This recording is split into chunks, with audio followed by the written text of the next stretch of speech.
Fox 61 News at 10 starts now.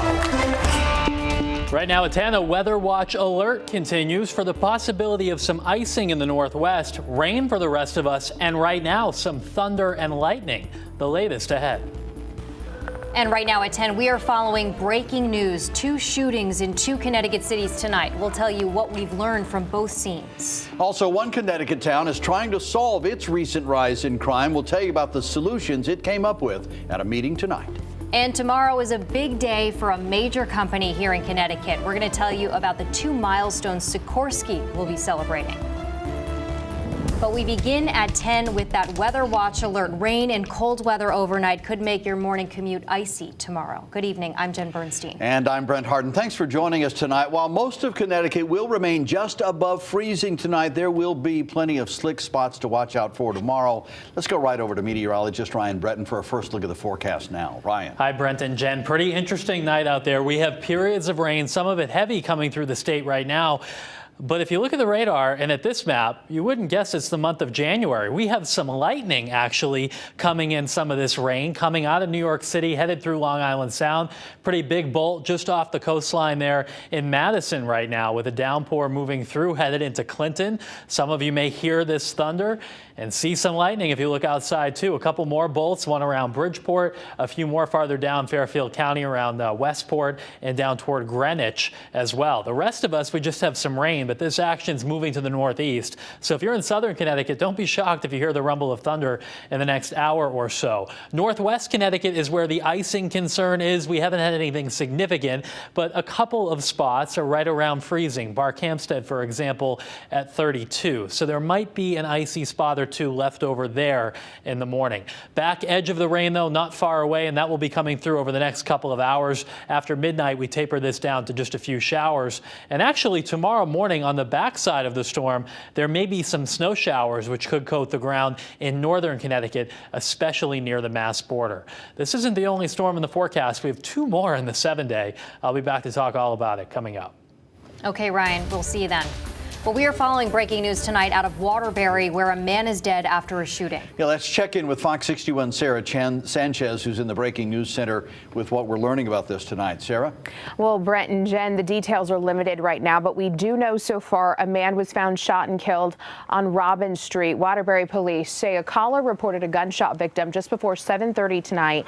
When officers arrived, they found a man with a wound in a common area of a multi-family house, we're told.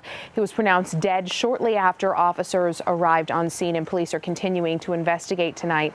Of course, we're following all breaking details. There's no word on any other victims or suspects in the shooting. We'll update you as soon as we get new information. In the Breaking News Center, I'm Sarah Sanchez. Brett, Jen. All right, Sarah, thank you. We are also following breaking news in Hartford tonight, where a man is in the hospital after being shot. Hartford police say at around 7:30 this evening, a caller reported someone shot on Elliott Street. A man in his 40s was rushed to a hospital with a gunshot wound. Police are still investigating. Stay with Fox 61 for updates on these breaking news stories. And new at 10 tonight, concerns in Hamden about a rise in crime last year. Yeah, some of those crimes included shootings, carjackings, and a string of purse snatchings in a shopping plaza. Fox 61's Gabby Molina joins us live in Hamden tonight as leaders look for solutions to the biggest concerns from residents there. Gabby. Brent, Jen, the idea of the meeting that was held here in Hamden tonight was to include residents in the discussions around finding solutions to some of these issues. And they talked about all things public safety, ranging from making the roads safer to addressing some of that crime. People in Hamden say they want to feel safer in their community.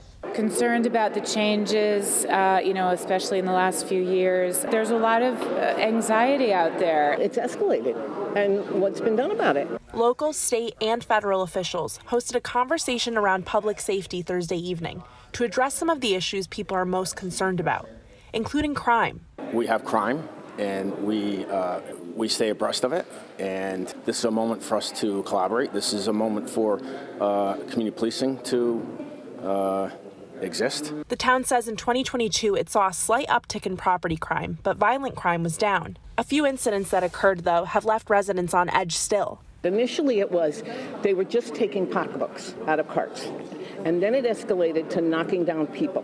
Then they escalated to carjacking. The town said it's added patrols to certain areas, but the police department is still dealing with a staffing shortage. It's supposed to have 103 officers, but currently only has 76 active. That concerns me, especially with the high taxes we pay in town. But the night covered all aspects of public safety, including what's being done to make the town's roads safer. We have a bill in front of the state legislature, hopefully coming up, to address road diets on Whitney and Dixwell, and that is a great way to reduce motor vehicle accidents. To education and setting children up for success early, making sure educators, police officers, firefighters, and more are diverse, to the opioid epidemic. Addiction is one of the biggest problems that we are facing as a state and as a nation.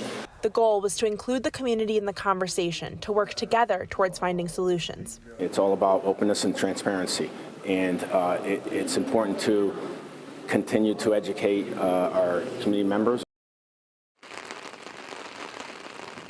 As far as what the next steps here are, the town said that it's going to figure out ways to implement some of the ideas that were discussed tonight. State officials also said that they're going to have to figure out funding to be able to move some of these solutions forward.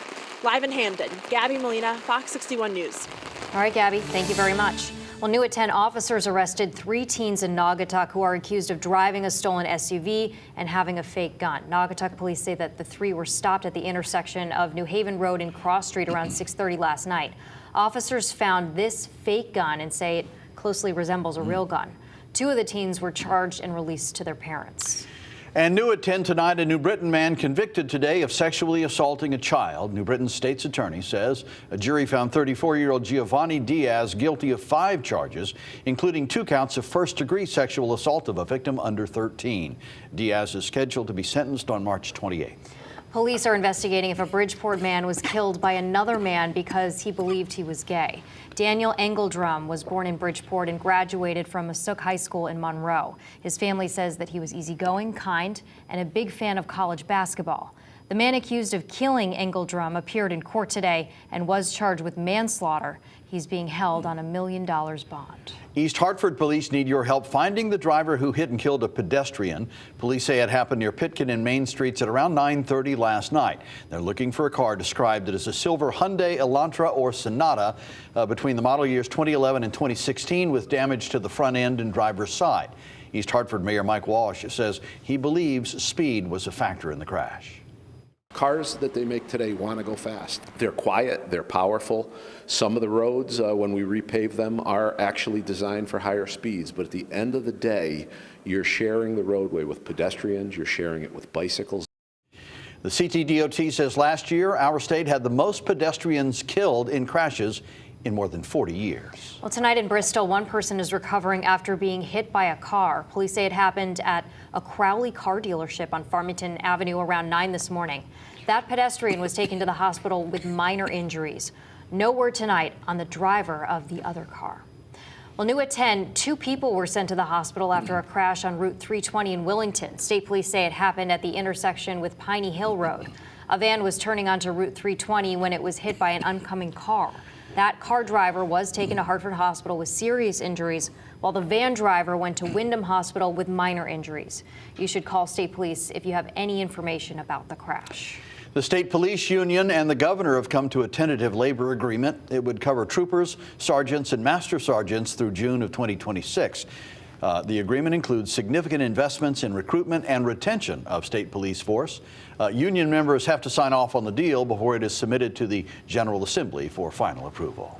Well, happening tomorrow in Stratford, Sikorsky will celebrate the delivery of its 5,000th Black Hawk helicopter.